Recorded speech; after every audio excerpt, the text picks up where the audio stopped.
Purnia mirror पर आप सभी का स्वागत है। लोकसभा चुनाव के करीब आते ही पूर्णिया का सियासी पारा चढ़ना शुरू हो गया है।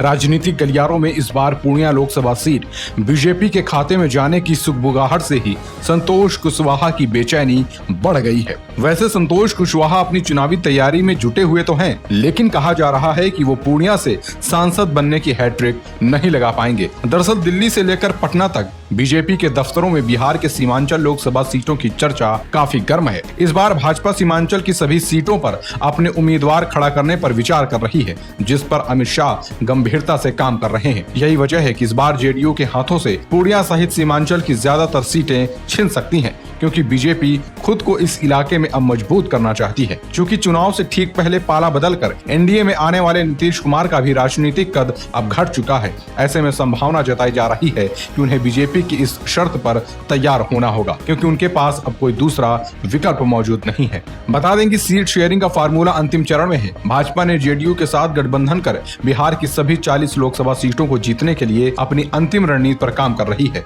भाजपा इस बार सीमांचल की सभी लोकसभा सीटों पर अपनी जीत की मुहर लगाना चाहती है। इसी क्रम में पिछले साल गृह मंत्री अमित शाह ने पूर्णिया, किशनगंज, फारबिसगंज सहित पूरे सीमांचल का दौरा किया था। इस दौरान उन्होंने सीमांचल के विकास को लेकर कई योजनाओं पर काम करने की बात कही थी। दूसरी तरफ पूर्णिया और कटिहार में जेडीयू के सांसद अपनी लोकप्रियता के बलबूते जनता के चहेते बने हुए हैं। हालांकि सूत्रों का कहना है कि नीतीश कुमार बीजेपी के सामने सीमांचल की सभी सीटों पर अपनी दावेदारी पेश करेगी, लेकिन इस बार बीजेपी उन्हें ये सीट देने के मूड में नहीं है।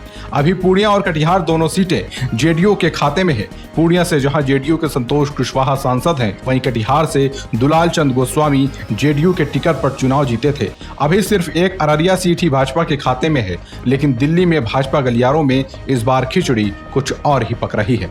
ऐसे में सबसे बड़ा नुकसान संतोष कुशवाहा को उठाना पड़ सकता है।